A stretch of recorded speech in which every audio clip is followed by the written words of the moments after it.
በሰማይ ማግባት መጋባት የለም። የክርስቶስ ፍቅር ጸጋና ሰላም ይብዛላችሁ ወገኖቻችን። ይህንን መልእክት የምትሰሙ ሼር፣ ኮፒ ሊንክ እያደረጋችሁ ለሁሉም ሰው አድርሱ። ዛሬ የምናየው ከምጽአት ከፍርድ በኋላ ከትንሣኤ በኋላ ያለው ህይወት ምን ይመስላል የሚለው ነው።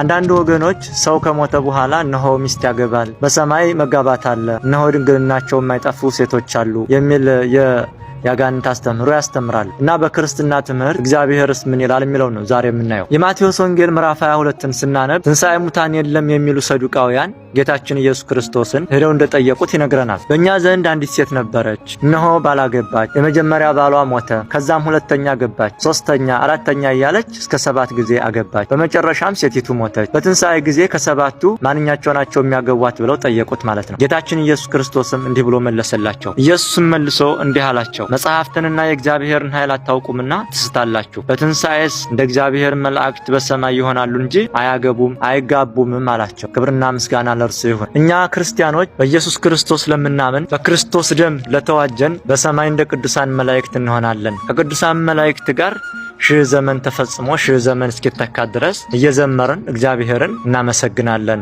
እንጂ በሰማይ ማግባት መጋባት የለም። ዲያብሎስ የሰው ልጆችን ደካማ ጎን ስለሚያውቅ የወንድ ልጅ ደካማ ጎኑ ሴት እንደሆነች ስለሚያውቅ እነሆ በገነት ድንግልናቸው የማይጠፋ ሴቶች አሉ እያለ ህዝቡን ተጫወተበት ማለት ነው። እግዚአብሔር ግን እንደዛ አይደለም። ከሞትን በኋላ እኛ ከፍርድ ቀን በኋላ እንደ እግዚአብሔር መላእክት እግዚአብሔርን እያመሰገን እንዘምራለን። መጽሐፍ ቅዱስ እንዲህ ይላል። የቅዱስ ጳውሎስ መልእክት ወደ ዕብራውያን ሰዎች ምዕራፍ 12 ቁጥር 22 ላይ እንዲህ ይላል። ነገር ግን ወደ ጽዮን ተራራና ወደ ሕያው እግዚአብሔር ከተማ ደርሳችኋል፣ ወደ ሰማያዊቱም ኢየሩሳሌም በደስታም ወደ ተሰበሰቡት ወደ አእላፋት መላእክት በሰማያትም ወደ ተጻፉ ወደ በኩራት ማህበር የሁሉም ዳኛ ወደሚሆን ወደ እግዚአብሔር ፍጹማንም ወደ ሆኑት ወደ ጻድቃን መንፈሶች የአዲስ ኪዳን መካከለኛ ወደሚሆን ወደ ኢየሱስ ከአቤል ደም ይልቅ የሚሻለውን ወደሚናገር ወደ መርጨት ደም ደርሳችኋል ይላል። ስለዚህ እኛ ከሞትን በኋላ ወደ ሰማያዊት ኢየሩሳሌም በሰው ልብ ወዳልታሰበችውና በዓይን ወዳልታየችው ወደ ሰማያዊት ኢየሩሳሌም ወደ እግዚአብሔር መንግስት እንገባለን። ራዕየ ዮሐንስ ምዕራፍ 7 ቁጥር 9 ላይ እንዲህ ይላል። ከዚህም በኋላ አየሁ፣ እነሆም አንድ ስንኳ ሊቆጥራቸው የማይችል ከሕዝብና ከነገድ ከወገንም ከቋንቋም ሁሉ እጅግ ብዙ ሰዎች ነበሩ።